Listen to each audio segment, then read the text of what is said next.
Baik, bismillahirrahmanirrahim. Assalamualaikum warahmatullahi wabarakatuh. Alhamdulillah, asyhadu an la ilaha illallah wa asyhadu anna Muhammadar Rasulullah. La ilaha illallah wahdahu la syarikalah, lahul mulku wa lahul hamdu, biyadihi khairu yuhyi wa yumitu wa huwa ala kulli syai'in qadir. Nah, pada kesempatan kali ini berbahagia sekali kita lanjutkan untuk pertemuan mata kuliah hukum Islam, ya ada kelas A dan kelas B yang saya ampu. Kali ini kita memasuki pertemuan ketiga, ya, sesuai dengan RPS yang ada.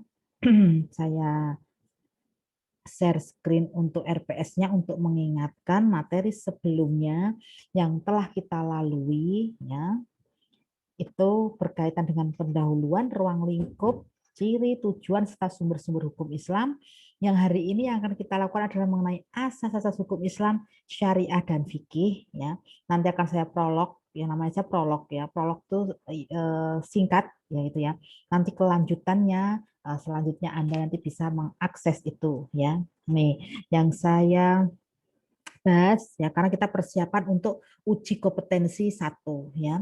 Insya Allah minggu depan kita lakukan uji kompetensi 1, modelnya seperti apa untuk uji kompetensi 1 dan materinya mengenai apa. Yang pasti materinya mengenai pertemuan 1, 2, dan 3 untuk mengadakan uji kompetensi 1-nya. Kemudian metodenya seperti apa nanti akan saya sampaikan di grup ya. Tuh, baik di grup Telegram insya Allah serta ada grup WA kita ya. Tuh. Nah, untuk kali ini kita akan membahas mengenai asas-asas hukum Islam dulu. Ya, nanti kalau ada kita lanjutkan juga mengenai syariat dan fikih. Dan ini ada al-ahkam al-khamsah dan hubungan antara hukum Islam ya. Sampai dengan ini ya hubungan antara hukum Islam dengan hukum adat dan hukum barat. Nah, itu ya. Kita ini saya bukakan PPT saya berkenaan dengan asas-asas hukum Islam dalam berbagai bidang hukum ya. Seperti apa ya dalam hukum Islam asas-asasnya ya. Ini. Nah, ada dalam asas umumnya ya. Asas umumnya dalam hukum Islam Anda tidak asing lagi asas keadilan, kepastian hukum, kemanfaatan hukum. Nah, ini artinya apa? Hukum itu bisa memberikan rasa keadilan karena keadilan itu rasa, kan begitu ya. Rasa keadilan, terus memberikan kepastian hukum meskipun hukum itu bukan ilmu pasti, tapi kita harus memberikan kepastian hukum. Nah, coba kan begitu ya. Tuh, jadi bukan ilmu pasti, tapi kita ini diminta untuk memberikan kepastian hukum. Kemudian yang ketiga, memberikan asas kemanfaatan. Artinya apa? Tidak hanya sekedar kita berpikir, oh ini adil, ya, ini memberikan kepastian hukum, tapi bermanfaat apa tidak? Gitu ya. Bagi justisia balance, pencari keadilan, gitu. Jadi dalam para pihak yang bersengketa, ya, atau kemudian dia bukan konflik ya, karena konflik sama sengketa kan berbeda. Yang bersengketa, ini ya, mempersengketakan persoalan apa misal, persoalan harta waris misal. Nah, ini maka asas-asas umum ini yang harus kita perhatikan, memberikan rasa keadilan, kepastian hukum, ya, sampai kemanfaatan, ya. Memberikan asas kemanfaatan, gitu. Ini yang secara umum yang sering kemudian teori-teori keadilan banyak bisa Anda baca ya, bisa Anda akses ya, gitu ya. Tuh, yang pasti ini ketiga asas ini yang menjadi asas umum bagi hukum Islam. Tuh. Kemudian kalau dalam hukum tata negara Islam ya, ini ada bagaimana ada 4 asas ya. Amanah itu ya. Amanah artinya dia kalau diberi jabatan, dia kalau diberi tugas, dia menjalankan dengan sungguh-sungguh, dia menjalankan sesuai dengan tupoksinya, dia menjalankan tanggung jawabnya, gitu ya, memenuhi amanahnya, asas amanah ya, dia amanah ya. Termasuk di sini ada juga asas keadilan, keselarasan. Nah, bagaimana kalau dia menjadi seorang pemimpin yang bisa selaras, seimbang ya, memberikan rasa keadilan kepada seluruhnya. Karena Anda sudah sering mendengar ya justice for all gitu ya, keadilan untuk semuanya kan begitu ya. Nah, itu tidak hanya sekedar slogan kan gitu ya. Tidak hanya sekedar tagline ya, ada tagline ya justice for all kan gitu ya, keadilan untuk semua kan gitu. Namun keadilan itu harus diwujudkan kan gitu. Nah, ini diwujudkan. Nah, makanya keadilan bisa dirasakan kehadirannya oleh semuanya begitu. Nah, kemudian ada ketaatan atau disiplin. Nah, itu artinya apa? Di sini ada asas hukum tata negara HTN ini, HTN Islam maksudnya ya. Ada ketaatan, disiplin. Artinya mentaati, sama mentaati aturan yang berlaku. Gitu ya. Disiplin menerapkan itu. Nah, termasuk juga ada asas musyawarah dengan merujuk kepada Al-Quran dan As-Sunnah. Ya. Di sini penting musyawarah untuk mufakat kan begitu. Ya, seperti negara demokrasi lah ya kan begitu ya. Memberikan apa namanya hak juga ya untuk atau agenda juga yang namanya agenda untuk musyawarah gitu. Tidak otoriter ya. Tuh, jadi musyawarah gitu. Namun kalau dalam asas HTN Islam merujuk kepada Al-Quran dan As-Sunnah. Bagaimana yang telah dicontohkan oleh Rasul, waktu Rasul menjadi seorang khalifah, kan begitu ya, maaf, waktu Rasul menjadi seorang pemimpin sebagai kepala negara pada waktu itu, kan begitu. Kemudian bisa merujuk kepada Al-Quran, itu tidak bisa dipisahkan dengan sunnah, kan begitu ya. Nah, ini artinya komprehensif ya, melihat secara keseluruhan ya. Tuh. Nah, kemudian kita lanjutkan asas-asas selanjutnya, tadi asas-asas hukum Islam yang umum. Ada 3 kan gitu ya, Anda sudah itu menguasai kan begitu ya. Kemudian juga ada asas hukum tata negara Islam, tadi ada 4. Nah, sekarang ada asas hukum perdata, maaf tadi HTN Islam, sekarang perdata Islam. Nah, sekaligus ada dasar hukumnya. Nah, ini hukum perdata Islam mau tidak mau karena ini berkaitan dengan keluarga, hukum privat ya, hukum keluarga, maka asas yang pertama itu adalah asas kekeluargaan. Artinya begini, menyelesaikan suatu masalah tidak kemudian menang kalah ya kan ya. Ya, kemudian menang kalah, kalah dengan mengalah kan gitu ya. Beda kan begitu ya. Bisa jadi dia mengalah supaya tetap terjalin kekeluargaan kan begitu. Jadi diutamakan, nanti ada bisa buka Quran surat Al-Maidah ya, ayat 2 di situ ya, yang berkaitan dengan asas kekeluargaan. Artinya diselesaikan dengan cara kekeluargaan. Bagaimana sengketa tadi ya, sengketa yang terjadi, contoh konkretnya ada sengketa mengenai waris misal begitu ya, itu sebisa mungkin diselesaikan dengan kekeluargaan. Artinya bagaimana penyelesaian itu? Ya, hadirkan seluruh ahli waris. Nah, kemudian bicarakan. Ya, bicarakan dengan yang pertama, paling penting adalah meskipun dengan cara kekeluargaan, tetap merujuk kepada Al-Quran dan As-Sunnah. Kan gitu. Sampaikan aturannya. Gitu. Bahwa dalam aturan hukum Islam mengenai hukum waris Islam itu, misal contohnya seperti itu ya, misal sengketanya mengenai waris ya, itu tetap kita harus menyampaikan aturannya dulu. Ya, diatur dalam Quran Surat An-Nisa ayat 11, 12, 176. Bisa seperti itu yang disampaikan kepada seluruh ahli waris. Ya. Kita edukasi dulu itu seluruh ahli waris. Ya. Supaya mengetahui hak dan kewajiban masing-masing ahli waris. Tidak hanya haknya saja, dia tahu kewajibannya. Jangan menuntut hak sebelum melaksanakan kewajiban. Kan begitu. Ya. Nah, artinya kewajiban itu maksudnya apa? Maksudnya adalah, misal kalau masalah waris, misal utang-utangnya si pewaris, orang yang meninggal tadi sudah diselesaikan apa belum utang-utangnya oleh ahli waris, kan begitu misal ya. Selain utang-utang mungkin zakat, nazar ya.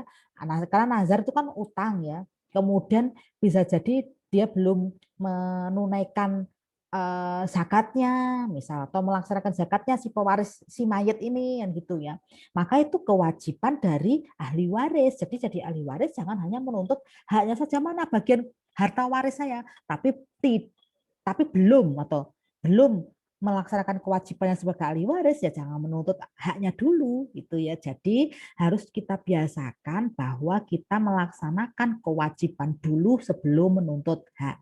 Contoh konkret mengenai sengketa waris dalam keluarga, asas kekeluargaan, kumpulkan dulu seluruh ahli waris, kemudian kita edukasi aturannya, hukum waris Islam itu seperti apa dalam Islam, disampaikan haknya itu apa saja. Tapi sebelum ada hak, ada kewajiban, nah gitu. Kewajiban yang harus dilaksanakan oleh ahli waris. Kalau sudah dilaksanakan, maka haknya apa? Sebenarnya haknya berapa sih saya itu, berapa bagian, nah gitu. Urusan kemudian nanti ternyata yang menerima itu kemudian, oh saya merasa sudah cukup, saya berikan kepada saudara saya yang kekurangan, misal itu nanti ada hibah, misal seperti itu, lain lagi, kan gitu. Itu boleh, silahkan ya. Namun tetap harus kita sampaikan, kita edukasi secara kekeluargaan, kita selesaikan. Tidak perlu kemudian saling apa ya namanya ya, saling gengsi begitu ya, akhirnya menyebabkan adanya sengketa sampai ke pengadilan. Jangan sampai, seminimal mungkin diselesaikan dengan cara kekeluargaan. Nah, kemudian asas kebolehan atau mubah. Nah, jadi pada prinsipnya nanti ya dalam Al-Qur'an Al-Baqarah ya, ayat 185 dan 286 ya, nanti bisa ada cek ya. Tuh, dalam asas hukum perdata Islam itu pada prinsipnya semuanya memang boleh begitu ya. Semuanya boleh. Artinya misal jual beli, mengadakan perjanjian, ya, kemudian boleh menikah, ya, itu kan perdata ya, boleh. Namun perkawinan juga bisa menjadi hukumnya mubah atau bahkan haram, ya. Kenapa? Ada sebab-sebabnya. Perkawinan itu bisa jadi wajib, bisa jadi sunnah, bisa jadi nanti ada hukum perkawinan ya, gitu ya. Misal perkawinan itu bisa jadi wajib, bisa jadi sunnah, bisa jadi mubah, bisa jadi haram, gitu. Kenapa kok jadi haram? Karena perkawinan itu misal si laki-laki karena dendam kepada perempuan itu. Saya mau nikahi perempuan itu. Setelah tak nikah nanti dia tak buat sengsara dia. Misalnya, akan saya pukul, akan saya tendang, akan saya batinnya akan saya siksa, misalnya seperti itu. Jadi perkawinan itu jadi haram karena memiliki niat yang buruk. Ini contohnya. Ini jadi haram perkawinan itu. Nah, gitu ya. Nah, dan yang lain nanti bisa Anda baca kenapa perkawinan itu hukumnya bisa jadi wajib. Nah, karena untuk menghindari perzinaan, bisa begitu ya. Karena dia sudah cakap hukum juga, dia sudah punya pekerjaan yang mapan, tapi dia khawatir berzina, jadi wajib kan gitu. Nah, ini contohnya seperti itu ya. Nah, saya lanjutkan untuk hukum perdata Islam, asas kebajikan artinya apa? Nanti bisa baca Al-Maidah ayat 90 ya.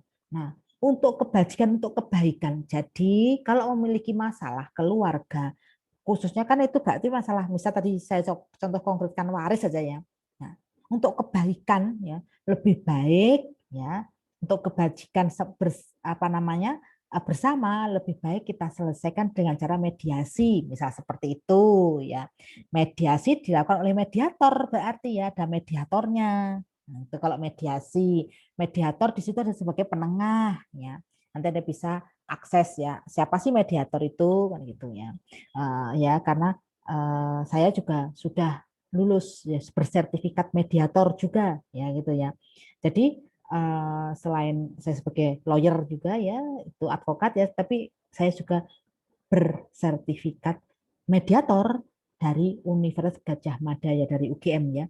Itu. Jadi apa artinya di sini adalah untuk kebaikan keluarga tersebut ya, supaya tidak diketahui banyak orang, ya lebih baik kita selesaikan dengan mediasi. Nah, yang dilakukan oleh mediator atau negosiasi, ada negosiator ya itu. Nah, kemudian atau kita selesaikan aja bersama, ada kesepakatan bersama, kita hadirkan notaris, misal bisa akta otentik, misal seperti itu juga boleh, gitu ya. Ada saksinya 2 orang dan semuanya kesepakatan, ya. Akta perdamaian gitu, atau kesepakatan bersama gitu ya. Tuh. Nah, termasuk tujuannya untuk kemaslahatan hidup. Ya, memang untuk kebaikan bersama, karena ada istilah seperti ini. Nanti berperkara, misal contohnya perkara waris ya, yang kita perkarakan seekor kambing, tapi kita bisa kehilangan sebesar ekor sapi. Artinya apa? Untuk kemaslahatan hidup bersama, lebih baik tidak usah kita selesaikan dengan cara ke pengadilan. Karena apa? Kalau diselesaikan dengan litigasi lewat ke pengadilan itu, pasti akan ada pihak-pihak yang kemudian di situ ada rasa sakit hati, ya. Kemudian ada yang kedua memutus silaturahmi, kan gitu, atau memutus hubungan kekeluargaan. Jadi lebih baik, lebih enak sudah ya diselesaikan dengan cara tadi itu kekeluargaan, dengan cara mediasi, dengan cara negosiasi, dengan cara bermusyawarah, kan ini ya. Tuh, nah karena tujuannya untuk kemaslahatan hidup, kemaslahatan bersama. Nah, termasuk yang kelima, asas yang kebebasan kesukarelaan. Ini maksudnya apa? Bebas sukarela. Contoh nih ya, Anda menikah, menikah kan bebas memilih dengan siapa. Bebas. Kesukarelaan ada rela. Bahwa saya seorang perempuan rela dinikah sama laki-laki ini. Saya bebas memilih dia jadi suami saya, kemudian saya suka juga rela menjadi istrinya. Ah, ini contohnya ya. Jadi itu maksudnya asas kebebasan dan kesukarelaan. Artinya kita bebas memilih dengan siapa kita mengikatkan diri, tidak hanya perkawinan saja. Contohnya misal adalah perjanjian jual beli misal. Bebas kita memilih siapa pembelinya ya, bebas memilih siapa penjualnya, kan begitu. Kesukarelaan artinya tanpa paksaan dari pihak manapun, ya boleh mengikatkan diri, kayak jual beli, sewa menyewa itu kan saling mengikatkan diri, termasuk perkawinan itu juga saling mengikatkan diri. Jadi sukarela, tidak ada paksaan. Saya menikah sama laki-laki A ini, saya bebas memilih A ini jadi suami saya, kemudian saya rela, gitu. Asasnya seperti itu maksudnya. Kesukarelaan tuh tidak ada paksaan dari pihak manapun. Nah, gitu. Jadi sukarela dia. Tidak hanya dalam perkawinan saja loh ya. Bisa jadi dalam hal sewa menyewa, jual beli, ya, itu kontrak, ya, maksudnya kontrak rumah, misal seperti itu. Kita bebas memilih rumah yang mana sih yang mau kita kontraki, kayak gitu ya. Atau saya sebagai pemilik rumah, saya bebas memilih siapa sih yang berhak, yang saya izinkan untuk nyewa di sini, begitu ya. Tuh jelas ya di sini ya, artinya kebebasan, kesukarelaan ya. Tidak ada paksaan dari pihak manapun kita untuk mengikatkan diri dengan pihak manapun. Nah, itu ya. Nah, kemudian asas menolak mudorot, mengambil manfaat. Nah, ini sangat penting. Menolak mudorotnya, kan kejelekannya ya, keburukannya ya, mengambil manfaatnya. Artinya begini, ya contoh sengketa mengenai waris. Ya, saya contohkan aja mudah mengenai sengketa waris. Kenapa sih kok Ibu Tinu ini kok nyontohkannya mengenai sengketa waris saja? Karena saya ada buku, saya pernah nulis tahun 2018 mengenai hukum waris Islam ya. Nanti bisa Anda akses ya untuk buku hukum waris Islam saya yang tahun 2018, serta bisa untuk akses juga buku saya hukum perkawinan ya. Hukum perkawinan itu tahun 2020 ya. Apa namanya? Tadi saya share di grup WA ya. Gimana caranya bisa mengakses dua buku saya itu, karena di sini kenapa saya memberikan contoh konkret seperti itu, untuk memberikan contoh supaya Anda mudah ya. Tuh. Nah, asas kebebasan dan kesukarelaan ya, kemudian menolak mudorot, mengambil manfaat. Nah, ini menolak mudorot maksudnya menolak kejelekannya, mengambil manfaatnya. Artinya begini, lah kalau bisa harta waris itu terbagikan dengan baik tanpa ada sakit hati, tanpa ada permusuhan, tanpa ada bahasa Jawanya gelo-gelo itu sakit hati tadi itu ya. Kenapa tidak? Nah, yang penting terselesaikan, termanfaatkan harta waris itu dengan baik, kan begitu. Jadi semaksimal mungkin kita upayakan untuk mengambil manfaatnya dan menolak mudorotnya, kan gitu ya. Jadi lebih baik terbagi dengan sesuai dengan porsinya tanpa ada yang merasa sakit hati. Karena apa? Kalau nanti ada gugatan ke pengadilan itu kan satunya kita jadikan tergugat. Ya. Kan orang tidak mau nih ya kalau jadi tergugat kan gitu ya. Masa saya jadi kan tergugat kan begitu. Sakit hati nanti kan dia. Nah, seminimal mungkin kita itu. Nah, termasuk ada asas adil dan berimbang kan begitu ya. Meskipun dengan penyelesaian cara kekeluargaan, tetap kita memperhatikan adil nggak sih untuk seluruhnya ini, berimbang nggak sih, itu kita perhatikan. Nah, yang sejak tadi saya singgung, asas ini mendahulukan kewajibannya dulu daripada haknya. Nah, makanya dilaksanakan dulu kewajibannya, baru dipenuhi haknya. Nah, jadi begitu contoh apa namanya jadi ahli waris ya sebelum minta bagiannya sebagai ahli waris mendapatkan hak ya, tapi laksanakan dulu kewajibannya si pewaris orang yang meninggal tadi alias si mayat tadi punya tanggungan nggak dia kan begitu, punya biaya rumah sakit sudah dibiayai belum, biaya pengobatan waktu waktu sakit si mayat ini waktu sakit sudah selesai belum urusan itu ya, termasuk kemudian pemakamannya dan semuanya meskipun itu diambilkan dari hartanya si mayat tadi yang dimiliki itu laksanakan, yang melaksanakan ada ahli warisnya kan tidak mungkin nih si mayat atau si pewaris ya pewaris sih karena sudah meninggal tadi si mayat tadi akan membayar sendiri. Ya, ini saya bayar biaya rumah sakit saya, biaya pemakaman saya kan enggak mungkin. Makanya di situ ahli warisnya yang melaksanakan. Ingat, mendahulukan kewajiban daripada haknya. Jangan menuntut hak tanpa melaksanakan kewajibannya dulu. Gitu ya. Nah, termasuk ini. Ya, dalam hukum perdata Islam ada yang namanya larangan merugikan diri sendiri dan orang lain. Maksudnya apa? Jangan sampai kita itu seperti lilin merugikan diri sendiri kita, ya. Itu ya. Termasuk juga kita tidak boleh dolim kepada orang lain, tidak boleh merugikan orang lain pula. Misal mengenai persoalan waris ya. Tuh, misal bagiannya adalah perempuan, anak perempuan lebih dari 2 itu bersekutu mendapatkan 2/3. Nanti bisa Anda baca Quran Surat An-Nisa ayat 11, 12, 76. Misal nih ya, anak perempuannya karena si pewarisnya anak perempuannya adalah 2 perempuan. Nah, berarti bersekutu mendapatkan 2/3 mereka. 2/3 dikali harta waris tadi, itu haknya mereka berdua. Dibagi sama rata setelah 2/3. Misal begitu ya. Kemudian bagiannya sama. Setelah 2/3 ini ternyata dihitung adalah 1 juta. Berarti kan 500.000, 500.000 nih ternyata. Nah kemudian pihak si A si B saya bilang ya, perempuan 2 tadi ya, si ahli waris tadi ya, si anak perempuan tadi, misal si A si B, kemudian si A bilang begini, ya sudah wes saya uh, itu aja, saya 100.000 aja, kamu yang 900.000, misal begitu ya. Itu juga enggak boleh karena merugikan dirinya sendiri, kan begitu. Nah, namun kalau ternyata dia, ya sudah saya terima 500, saya juga 500 ya. Setelah itu saya terima 500, terus nih yang 400 nih saya berikan, itu hibah, lain lagi kalau itu namanya kan gitu, serta tidak boleh merugikan orang lain. Nah ini yang sering sengketa yang saya pun sekarang sedang menangani juga ya nih.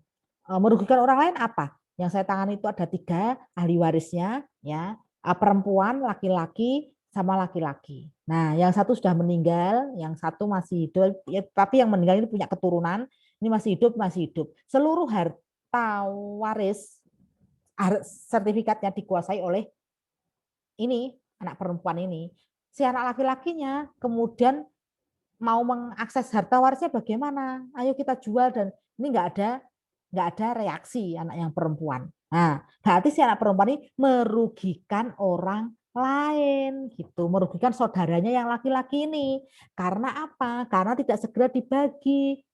Segera urus SKAW, surat keterangan ahli waris kan begitu, tapi juga tidak mau kan begitu karena dia yang menempati rumah, harusnya rumah itu masih bisa dibagi sepertiga sepertiga sepertiga, misal seperti itu ya, karena ahli warisnya cuma anak saja dengan atau maaf dengan perbandingan 2/1 kan gitu, karena anak laki-laki lebih banyak bagiannya daripada anak perempuan 2/1 kan begitu ya.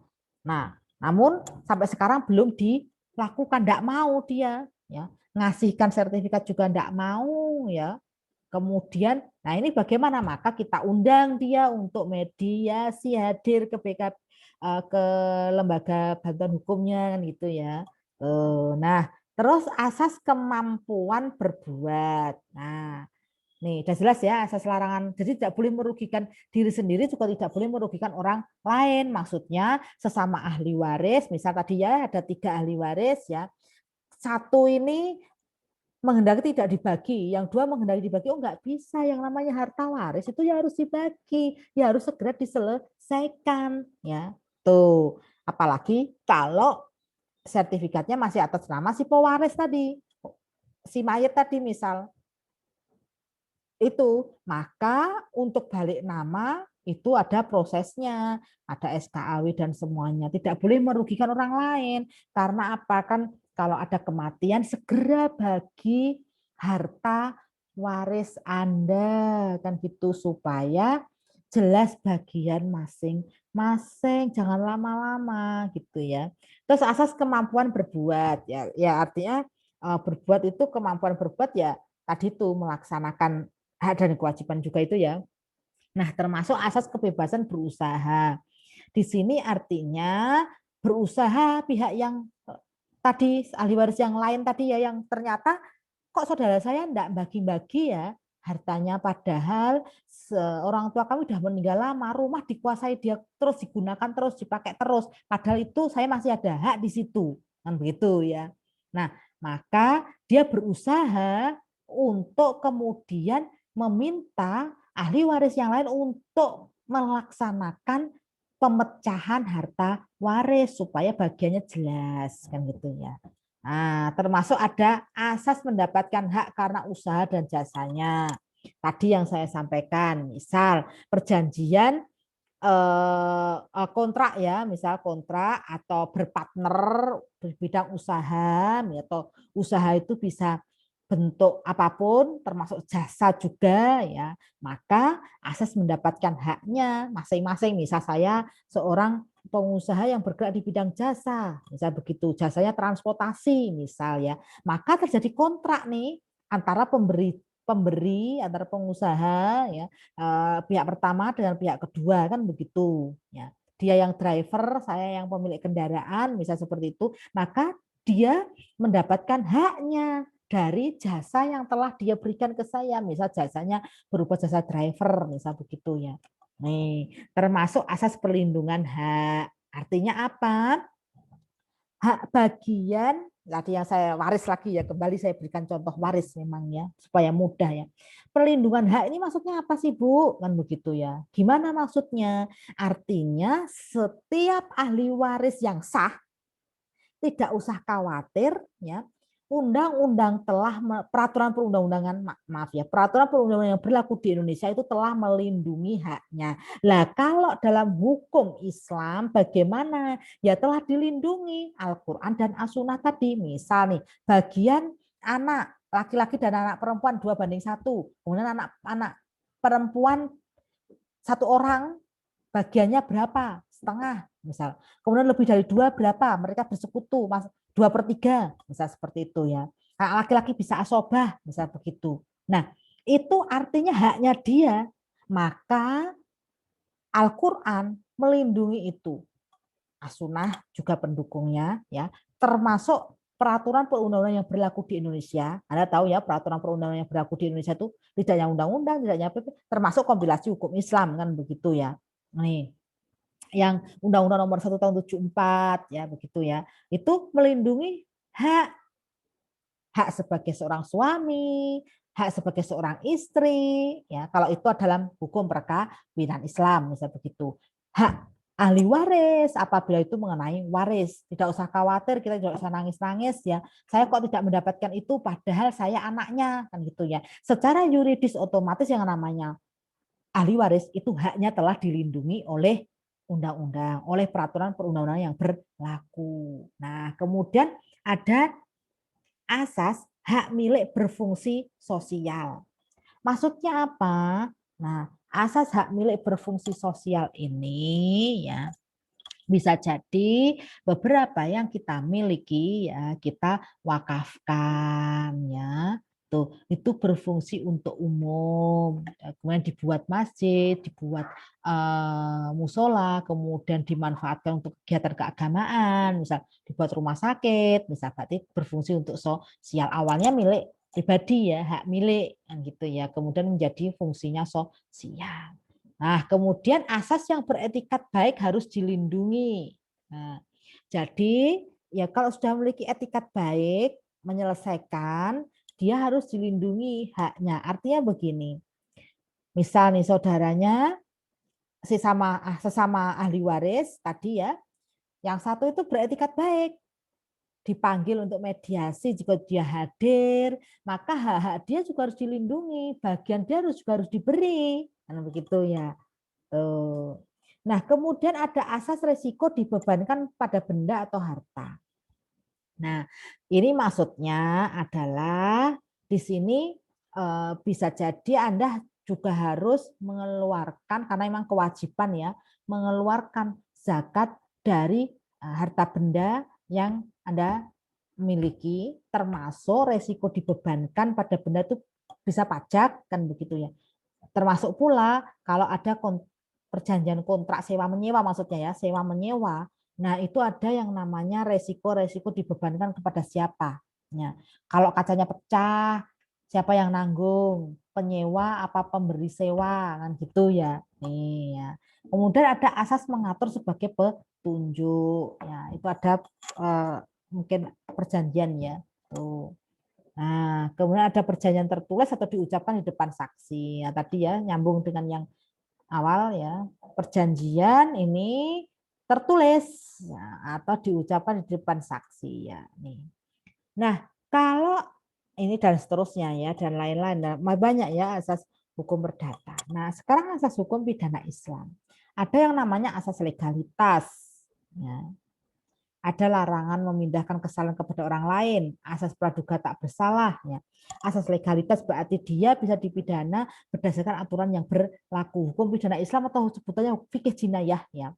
Hukum pidana Islam atau sebutannya fikih jinayah ya. Di sini ya.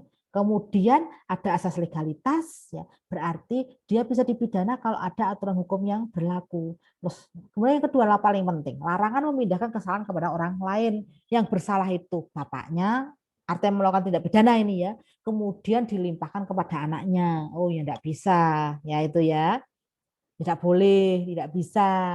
Atau juragannya yang bersalah, ya, kemudian pembantunya yang dijebloskan ke penjara, tidak bisa ya. Kemudian ada asas praduga tak bersalah. Kita menganggap si tersangka, si terdakwa ini sebelum mendapatkan putusan pengadilan yang tetap inkrah bahasanya ya, kita wajib melakukan praduga tak bersalah terhadap orang tersebut. Jadi diduga belum melakukan kesalahan karena belum dapat putusan yang inkrah. Nah, kemudian ada asas hukum dalam peradilan Islam atau pengadilan agama. Nah, ada asas personalitas keislaman, artinya personnya dia adalah orang Islam. Nah, kemudian ada kebebasan, freedom di sini ya. Dia bebas, tidak ada orang yang bisa turut campur terhadap perkara peradilan agama di sini di pengadilan agama. Ya, tuh ya. Jadi contoh mengenai perceraian, contoh ya. Nah ini dia bebas mau mendaftarkan gugatannya apa tidak. Nah gitu ya, memiliki kemerdekaan itu boleh silakan, itu hak. Oh, ya, tuh. Kemudian tidak menolak perkara yang hukumnya tidak ada. Hakim pengadilan agama ini tidak boleh menolak perkara yang hukumnya tidak ada. Misal ini hukumnya nggak ada ini, maka saya tolak, nggak bisa. Tetap harus di justisia balance, pencari keadilan tetap harus diproses, dilayani. Ya, ini ya. Kemudian asas hakim wajib mendamaikan. Nanti kalau Anda menempuh hukum acara peradilan agama ya di situ yang namanya hakim pengadilan agama itu aktif sifatnya. Setiap persidangan harus mengupayakan perdamaian, harus ditanya terus ya. Tuh, misal para pihak penggugat dan tergugat, nah, apakah tidak ada ingin damai kan begitu ya. Apakah tidak ingin mengurungkan niatnya, bisa seperti itu ya. Jadi wajib mendamaikan. Setiap persidangan selalu ditanyain terus, gimana ini mengingat ada anak ya, kemudian semua manusia itu juga memiliki kesalahan, mungkin kemarin hilaf ya, ini apa ndak ingin merajut kembali rumah tangga, ini siapa tahu ini kan bisa berubah, misalnya seperti itu. Jadi ada upaya-upaya perdamaian di situ oleh majelis hakim ya. Tuh, terus termasuk ada asas yang namanya sederhana, cepat dan biaya ringan. Simple, sederhana itu ya, tidak berbelit-belit, tidak rumit ya. Cepat itu ukurannya cepat itu ya bisa 3 sampai 6 bulan, maksimal 6 bulan bisa begitu ya, maksimal.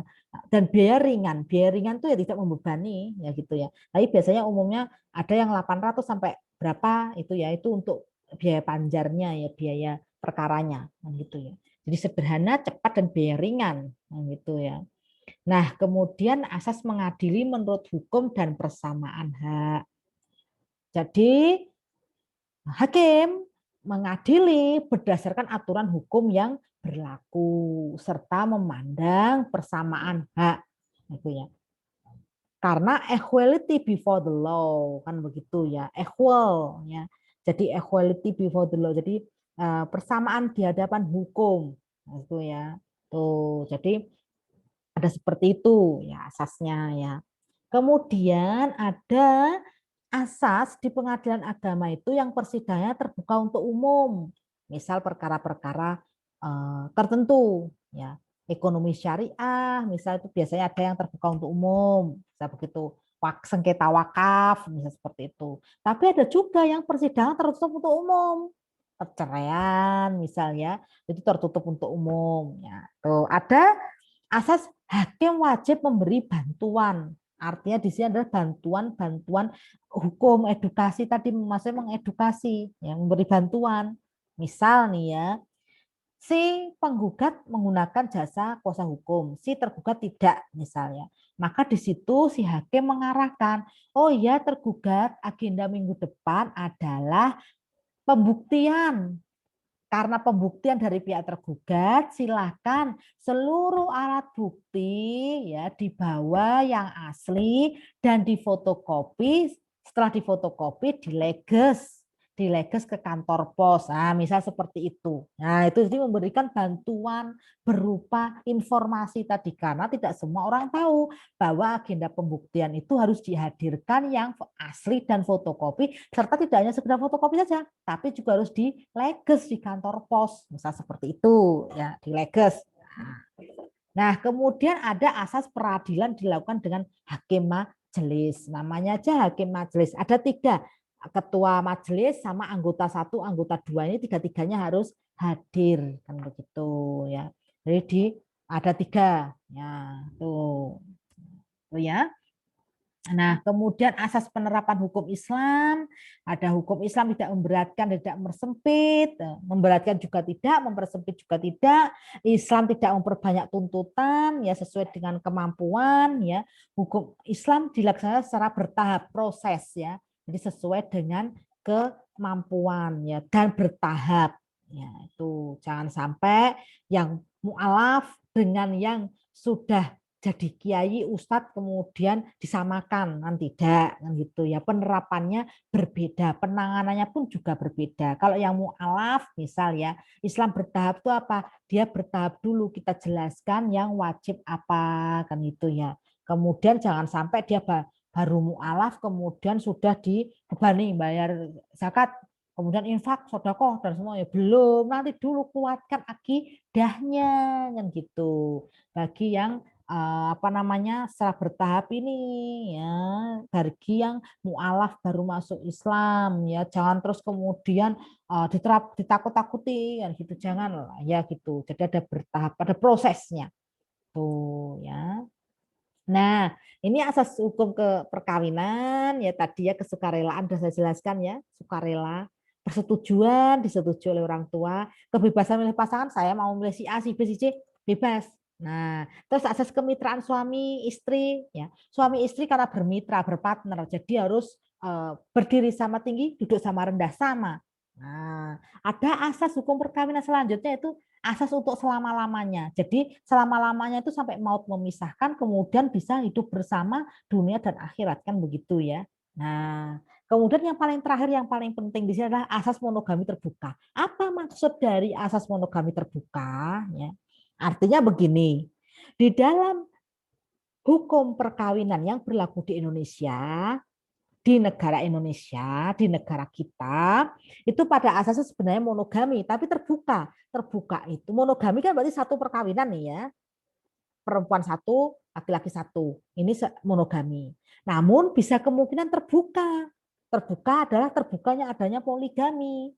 Ya, namun ada yang namanya hal yang harus dilalui kalau mau izin poligami, ada syarat dan prosedur yang harus dipenuhi dan harus dilalui. Bisa dibuka nanti kompilasi hukum Islam di buku 1 mengenai perkawinan, dalam kompilasi hukum Islam di situ ada syarat dan prosedur untuk melakukan izin poligami. Tidak semudah kemudian tiba-tiba poligami, tidak semudah itu kan begitu. Jadi asas monogami terbuka artinya maksudnya adalah pada prinsipnya perkawinan itu tunggal monogami, namun bisa kemungkinan adanya poligami kalau ada kondisi-kondisi darurat. Misal nih ya, misal si istri sakit menahun ya, kemudian tidak bisa disembuhkan kan begitu. Kemudian nanti ada syarat yang lain, si istri tidak bisa memiliki keturunan. Misal kalau suaminya ingin menikah lagi karena ingin mendapatkan keturunan, lakukan izin poligami ya, asalkan memenuhi syarat dan ketentuan yang berlaku di Indonesia sesuai dengan kompilasi hukum Islam tadi. Oh, harus ada izin istri pertama, misalnya seperti itu ya. Terus harus dijamin terpenuhinya seluruh istri-istrinya seperti itu ya. Ini itu kira-kira yang mengenai asas-asas dalam hukum Islam ya, panjang ya. Nanti kita termasuk nanti syariah dan fikih nanti akan kita lanjutkan syariah dan fikih, namun nanti lebih detailnya karena pembahasan ada yang kurang nanti pun Anda bisa detail mempelajari di sana. Kita diskusikan ya kekurangannya ya. Tuh. Nah, karena ini syariah, jalan ke tempat air atau tempat yang dilalui oleh sungai. Itu secara etimologi. Syariah secara terminologi itu perangkat norma ilahi yang mengatur hubungan manusia dengan Allah, hablimunallah, habluminan nas, ya, yang hubungan manusia dengan sesamanya, ya, itu ya. Kemudian habluminallah, habluminan nas, terus kemudian hubungan manusia dengan makhluk lainnya. Kalau fikih itu adalah hukum syara yang bersifat praktis, amaliyah, yang diperoleh dari dalil-dalil yang terperinci. Ya. Nah, kemudian perbedaannya kalau syariah itu ya bagaimana objek syariah meliputi bukan saja batin manusia, akan tetapi juga sifat lahir manusia dengan Tuhannya, ibadah ya kalau syariah itu. Kalau fikih ya hubungan lahir antara manusia dengan manusia, manusia dengan makhluk lainnya. Nah, jadi ingat kalau syariah itu hubungan kita dengan Allah, tapi kalau objeknya fikih itu bisa hanya hubungan manusia dengan manusia, ya, manusia dengan makhluk lainnya. Ya. Nanti lebih lanjut kita buat dalam bentuk tabel ya ini ya. Anda tolong buat bentuk tabel ya. Perbedaan antara syariah dan fikih nanti kita diskusikan. Kalau yang kelas A kita diskusikan di grup, kalau kelas B kita diskusikan waktu ketemu di Zoom ya. Jadi ada perbedaan antara syariah dan fikih ya. Tuh bisa ditampilkan nanti selanjutnya. Fikih lebih khusus dari syariah karena fikih hanya mengkaji satu bagian dari syariah yang terdiri komponen utama akidah, akhlak dan tahlifi. Itu ya. Nah, itu mazhab pemikiran ya, perbedaan antara mazhab dan kitab fikih ya. Kalau mazhab itu pemikiran hukum, ya pemikiran hukum Imam Malik secara sistematis, misal adalah Al-Quran, As-Sunnah, tradisi masyarakat Madinah, ijma, fatwa sahabat, kias, masalah mursalah, istisan, nah, seperti yang kemarin kita bahas itu ya. Nih ya. Nah, ada hukum taklifi, ya kemudian ada al-ahkam al-khomsah, ya 5 macam kaidah atau 5 kategori penilaian mengenai benda dan tingkah laku manusia dalam Islam. Ada wajib, sunnah, jais, makruh, haram. Nah, itu ya al-ahkam al-khomsah. Nah, ini ya. Ini saya minta tolong juga ini itu. Yang kedua, Anda juga harus mempelajari detail wajib, sunnah, jais, makruh, haram. Ya. Haram, al-ahkam al-khomsah. Ya, tuh ya kita lanjutkan untuk diskusi nanti untuk kelas A kita diskusikan di WA ya. Tuh ya, kemudian bisa nanti detailnya saya beri tugasnya di WA ya untuk kelas A ya. Untuk kelas B kemudian nanti bisa kita bertemu di Zoom insya Allah ya jam 4 sore ya. Terima kasih. Assalamualaikum warahmatullahi wabarakatuh.